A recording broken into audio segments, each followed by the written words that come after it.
Today at Dead Farmall Garage. Why are you always broken? Well, okay, so maybe I get that intro from my buddy Jamie, but it kind of seems like every time I turn around, this horse comes up lame. Now, this tractor is named Harold after his original owner. Harold has issues, but no fuel, won't stay running. So I wasn't sure what was going on with it, but what I found out was that in the fuel, I don't know if you can see this, you can see a piece of something stuck in there. And so we're going to have to figure out what's going on. Well, I already have, which led me to looking at several other things that need some immediate attention, because for some reason one of the right axle was locked up the other day, and I finally got it to break loose, and it was really cold out, so I didn't understand what was going on with that either. So I ended up having to get a hold of Mr. Diddy and get some rear end lube, and because I hear he has plenty of that.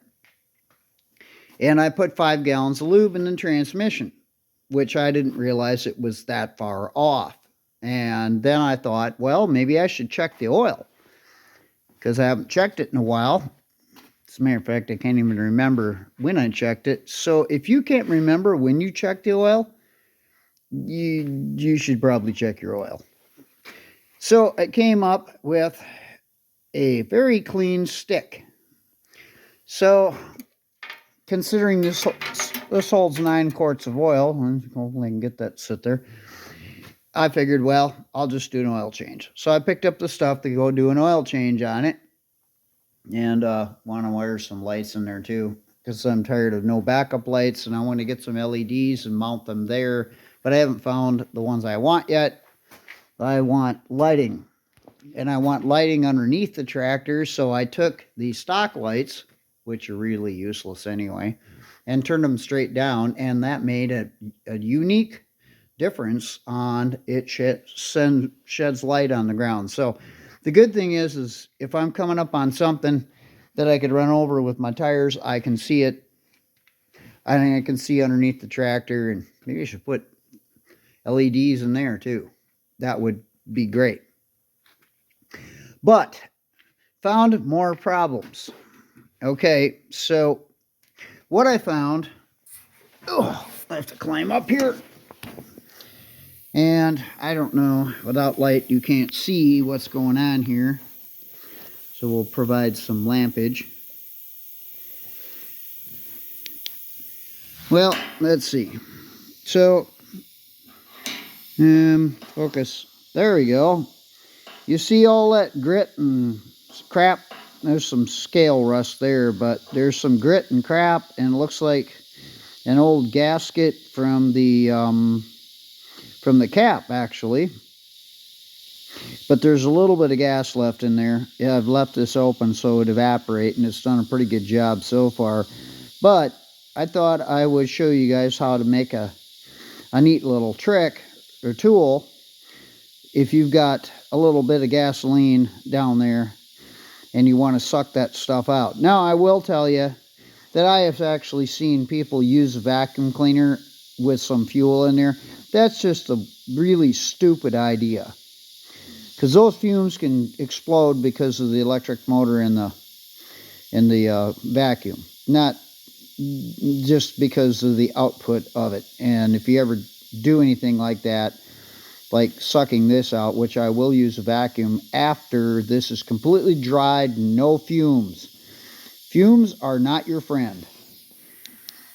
So what I wanted to show you is I made a tool that's kind of like a paint gun, and I used my air chuck. I drilled a hole in this old piece of gas line, which is super stiff, and this is only for the purpose of sucking fuel out, not chunks, but it's real stiff gas line.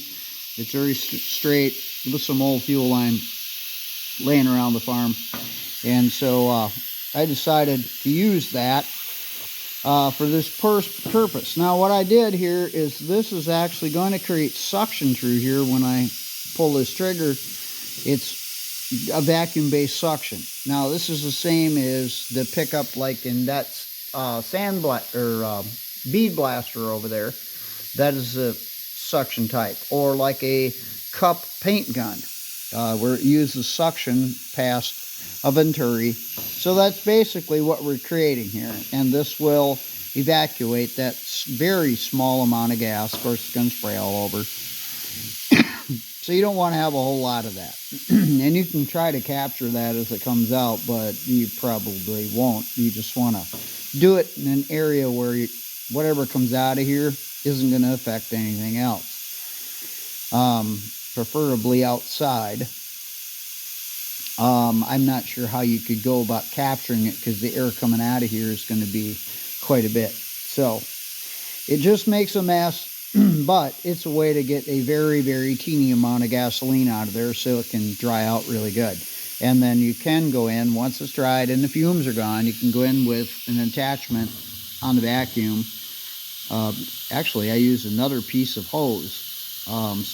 There's 5/8 or 3/4 inch heater hose. Works out real well to attach to your vacuum with some duct tape. So you got to go all Mr. Green, if you know anything about that PBS show. So, can't say his name or somebody will copyright strike my ass. Anyway, just remember, if women don't find you handsome, they'll always find you handy. That'll give you a hint. Anyway, so that's what's going to happen next. Is I'm going to be doing this, and I'm going to be drawing the fuel out of here, and we're going to get rid of that, and then we're going to come back and start going through the oil change. I'm going to do an oil change. I've got a couple ideas on how to kind of perfect that gas filler, that goes into the gas bowl, so it's better. Now, that piece that I showed you earlier, there's actually a screen that goes with that, and there's actually a gasket. Why do I have chunks of paint falling off on me? Ew. And I cleaned the bowl already, and so that's all taken care of, and this is the holder for the bowl for tightening that up. Anyway, there's actually a ring right here too I want to show you, which I'm sure all you tractor dudes know all that. And there's the outlet is on the bottom there.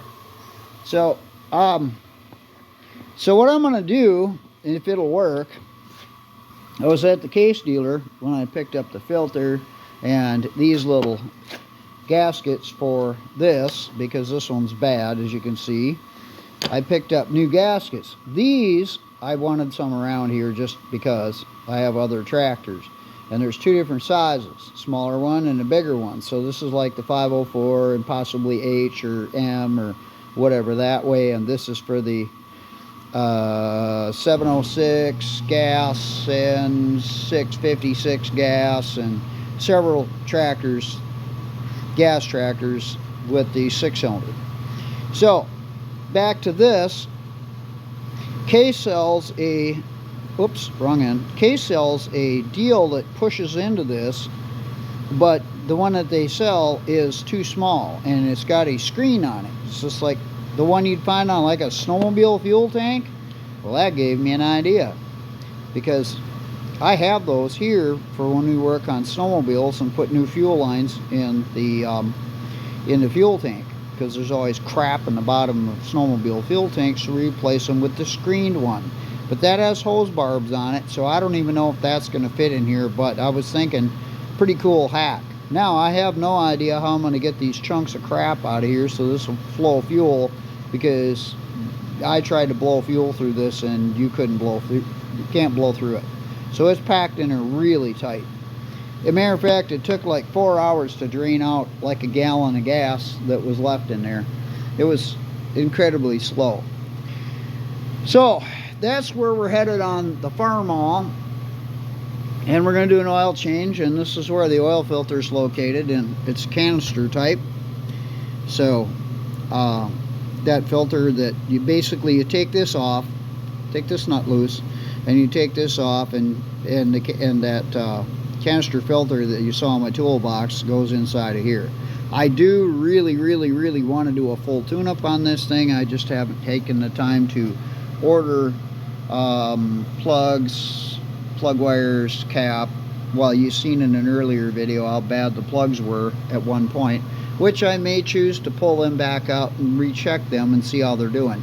I also checked the point gap because I put it at 35 thousandths, and the book said something like 23 thousandths is what it's supposed to be, which I'm not sure where I found that, probably in the specifications, but I'll have to go back to that and relook at that, because I want to get them gapped properly, and because this thing's got to run in the wintertime. Another thing that this doesn't have is this has no provision for a block heater to heat the fluid.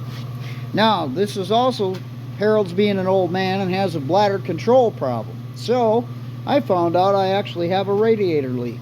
Top it all off. But now that I've got the loader on here, it's going to be a real pain in the butt to pull the radiator to send it off to get fixed, because you got to take the whole front end of the tractor off just to get the damn radiator out. And you got to work around all this. And also, loaders do sag, so I put a safety device in there, so it's already sagged down like 2 feet from where I had it. So we're going to have that in there until this thing's running again, and then we're going to reassess that situation too. This thing needs to fire up and run in the wintertime, so I'm going to have to make some changes. Obviously, it wasn't used in the winter because they don't have any kind of a block heater hooked into this thing, so I'm going to have to entertain that idea, and I really rather not do that, but maybe it'll start up when it's super cold. I don't know if it's going to be nice, but these 6 cylinders are pretty bulletproof, so they don't take much to fire them up. But they want fuel. They have a love affair with fuel. So that's where we're at. I'm going to do this little hack, and to get that little teeny bit of gasoline out of there in that orifice. Now I'm going to let this sit overnight and dry out real good, and probably going to create something to blow air in this inlet down here to evacuate any fumes out of this tank as well. So when I do have to vacuum that stuff up off the bottom, I'm not going to suck any fumes through my vacuum cleaner. I'll make damn sure of that. And the vacuum cleaner, I'll have the door open so it's blowing whatever fumes outside. Because that's what the problem is people don't think it through. The brushes of the electric motor is not your friend. But if you have it open to the outside, then those fumes blow into the atmosphere and you'll be fine. But never, ever, ever, ever suck raw gasoline through a shop vac unless you want to die or be the first guy on the moon that was propelled through a roof of a shop. So that's where we're at with everything. I'll be back in a little bit, and we'll get this all cleaned out and get this part fixed up so that can go back together, and I'll show you how I'm gonna do that so you guys can see how that's gonna go together. It's pretty simplistic. I mean, I gotta get this cleaned out, so we're gonna find out what's in there as I do that. So like I said, I'll be back. Okay, we're back after the tool I made.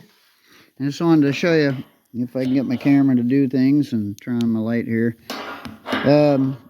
Okay, so not only did I suck the gasoline out of that little indentation and got rid of all that, and you can see that piece of gasket for the gas cap, and there's another chunk back there, but there's no other chunks. Actually, it tried to suck that up too. But can you focus? There. Do you see that screw down there, or screw head? There, right there. I don't know how the hell that got in there, but I will show you that a lot of that crap also got sucked out through the Venturi project here with the hose.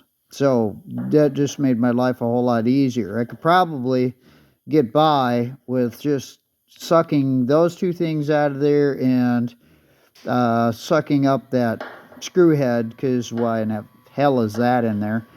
And just not get too carried away. Any chunks in here are gonna have to go. There's the where the petcock goes in, and when I get done, I actually hope to have a filter, a metal filter on the end of that, so whatever rust does fall from the top of the tank, because that's where I'm going to assume it is, because I can't see there. I have a probe too. I could go in there and look and see how nasty that is, but I don't want to look. Anyway, that's where I'm going with this at this point, is to do that. The other thing is, I talked about lights. Well, I had these old LED pod lights laying around here. They're pretty crappy. They come off a four-wheel drive truck, and they're pretty crappy. I was gonna use them on another project, but I think I'm gonna wire these in and mount them on the back of the fenders so they shine to the back of the tractor. They're pretty powerful. They're a 6-pack type pod thing, and they were some cheap Amazon thing my kid bought, like 4 for $30 kind of thing. But they'll work good for the back, and this isn't a beautiful tractor, so as you can see, it's kind of flaky. Nice paint job.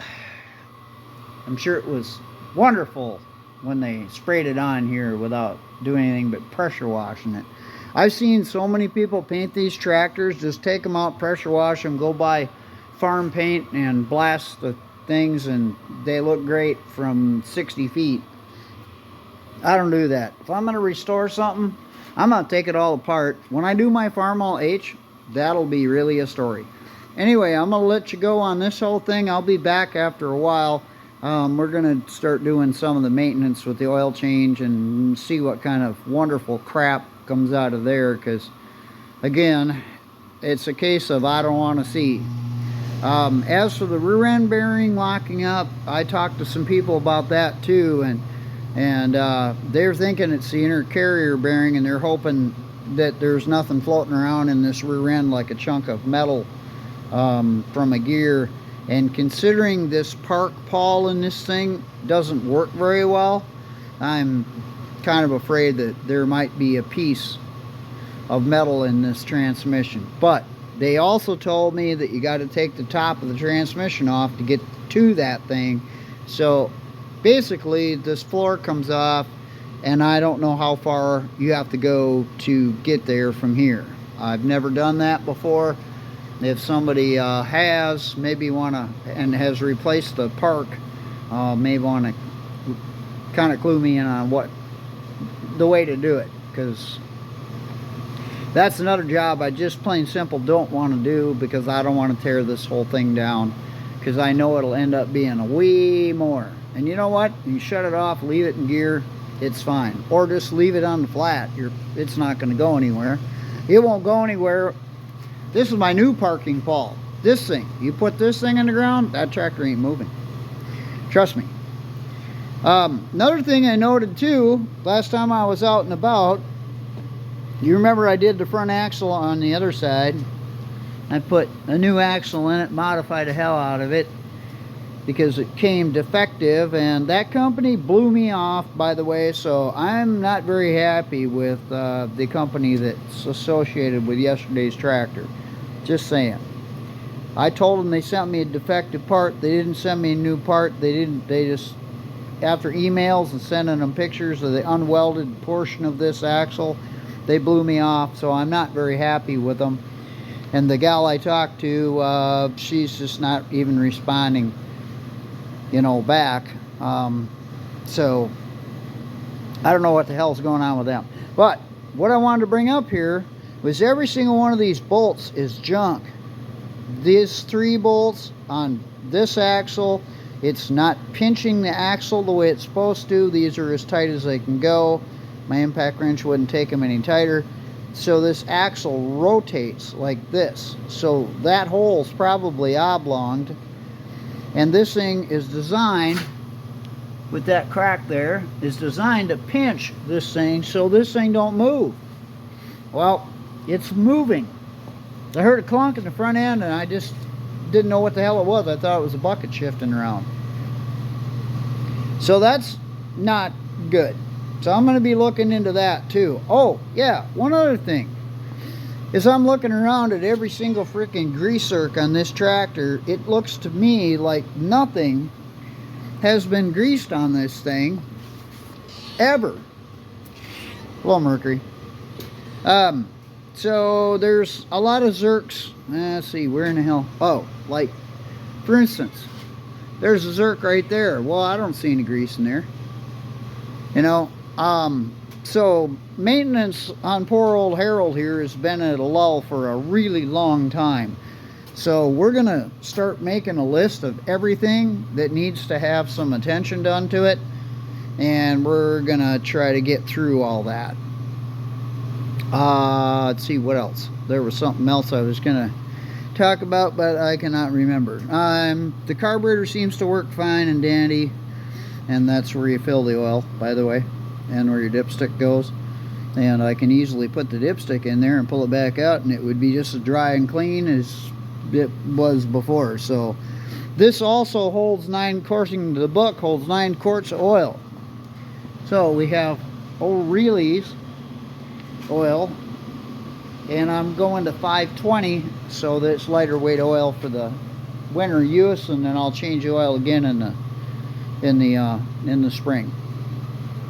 I'm going to start out with that much gasoline in it, and when I get it all put back together, I got whatever I took out of there was almost 4 or 5 gallons. It was pretty low, thank God. And so there's that. I'm going to check all the loader bolts, make sure all the loader bracket bolts are tight, because I did notice that these on the other side are loose, and that's not good neither. So those got to get tightened up. And especially, you never want them to get loose on the frame, because you break your frame. So there's just so many things to look at. The other thing that was concerning too was the fuel line that was going over. It's a metal line, and it didn't look very good. I don't know if I can even get to it to get at it at this point so you can even see it. I don't know where it went. Well, that's odd. There it is. And it fell down in there a little bit, but there you go. This end is just really buggered up, and as long as it seals up, that's all it was sealing up fine, but this wasn't even rotating on here very well, and we're going to put some lubrication on that and get that so it spins on here, because it only turns about so far before it binds, and I want to get that cleaned up too before that goes back together. The idea of all this is just to make it better. Maybe not make it perfect, but make it better. And I just dropped my fuel line again. Well, anyway, that's what's going on in my little world again, and I wanted to be working on painting things and doing stuff like that, but it's always something that interrupts me from my actual task. This thing needs to run. It needs to run, it needs to work, it needs to do its job. It is a cute damn tractor though. I gotta get that. I missed my 504. I gotta get that back in too and figure out the hydraulic line and the pump, and that's gonna be a teardown too. We'll look at that coming up probably very soon. So anyway, I'll be back.